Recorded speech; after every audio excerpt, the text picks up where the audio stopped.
this talk is just going to help you negate the noise of all the cybersecurity information out there.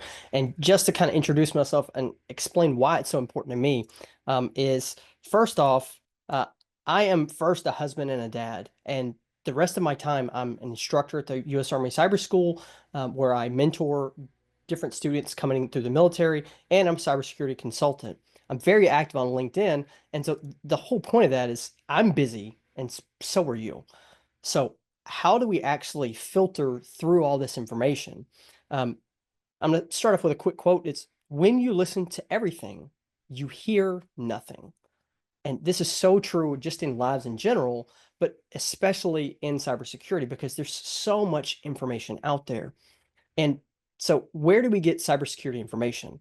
Well, we can get it from news sources, our favorite personalities, YouTube, podcasts, uh, companies that want your business and trying to keep you safe or perform cybersecurity services.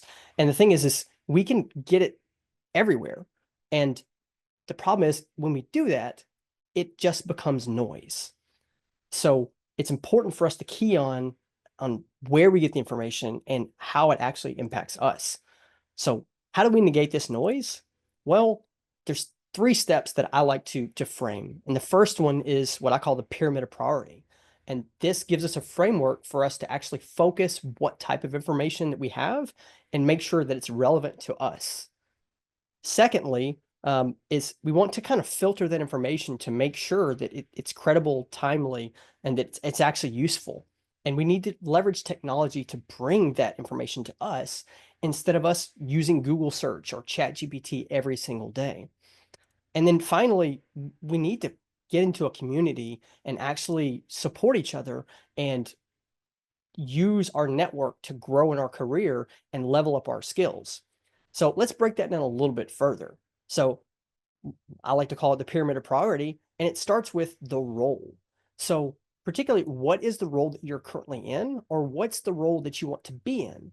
And so you should start with the function of that particular role. So if I'm a malware analyst, I should know everything about Flare VM and reverse engineering. But if I'm a vulnerability analyst, I should know everything about the latest Nessus plugin or the way that a vulnerability scanning feature works. Uh, so that leads right in kind of the tech stack. So what are the tools you use on a day-to-day basis? You should be very clued into what's going on with those because there might be a security vulnerability or there may be a new feature that directly helps you perform your tasks. And then finally, you need to understand what your users have. So if you're responsible or charged with protecting a particular customer base, or if you're in an organization where you have multiple customers, having a good handle on what are the new updates or features or bugs inside of those hardware or software allows you to be more effective. We used a platform, and when SolarWinds became a thing, all the things that were associated with that, we were able to communicate that up and actually solve problems very quickly. Next is your sector. You need to be focused on what sector you're in. So if you're a healthcare professional, you need to be paying attention to what's going on inside of that space. If you're military, same thing. And I break this down into state of sector. So that's regulatory updates, compliance requirements, different news sources that uh, focus specifically on that sector. And then you want to look at attacks. So maybe your own organization has things in place where you can look at what attacks are happening, or other companies of similar size and services and see what they're doing. And then finally, the threats that you may face.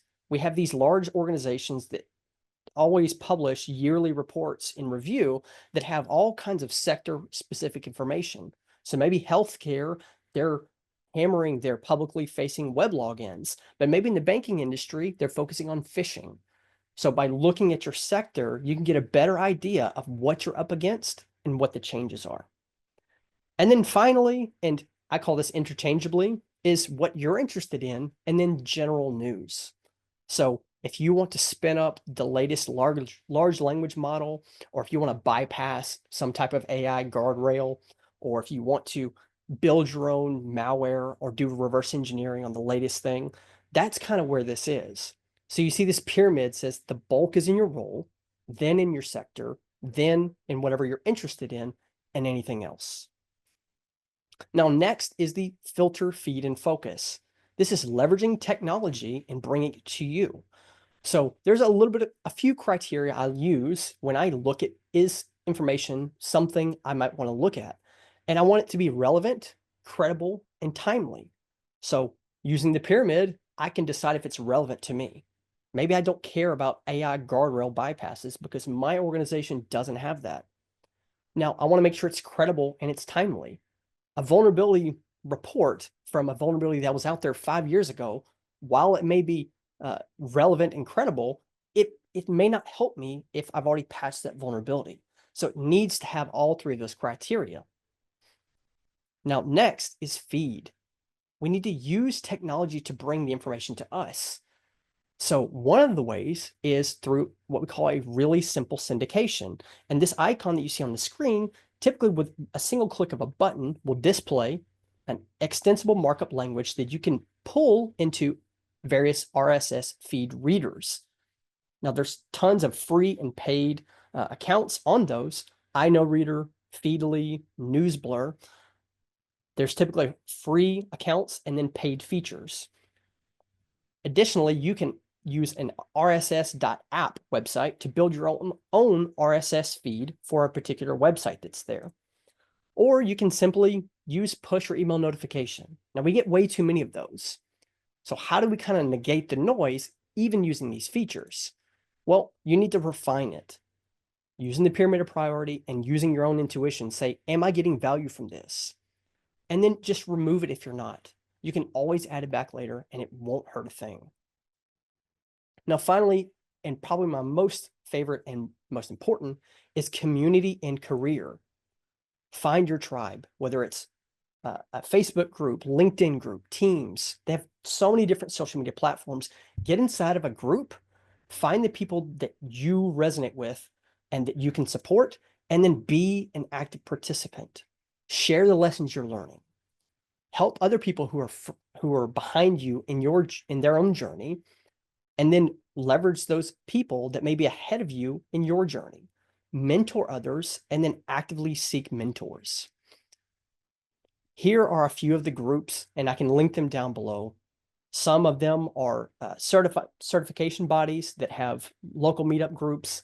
Some are just other groups that have communities that have been built by people active in the space. The biggest thing is that one referral can literally change someone's life. Maybe they get that role that they need, or maybe there's a particular need in a company and you know someone. Only by actively participating can you actually be that change in someone's life. So remember, use the pyramid of priority to prioritize the amount of time and information that you're spending consuming that information. Focus your feed over time. Find ways, use a feed reader to bring that information to you, or use the push or email. And then finally, connect with the community, help each other, and support each other in your own journey of growth in this field. Here are a few resources, recommended news sources, such as the SANS Internet Storm Center, the Simply Cyber Daily Threat Brief. It's fantastic. It's a total vibe. And then a little bit of information on RSS readers and creating your own RSS feed, and some of my favorite free communities you can join to get support and help from your fellow people, new and old to cyber. All right, thank you very much for your time. Please connect with me on LinkedIn if you have any questions, and I'll hang out in Slack for quite a while. Thank you.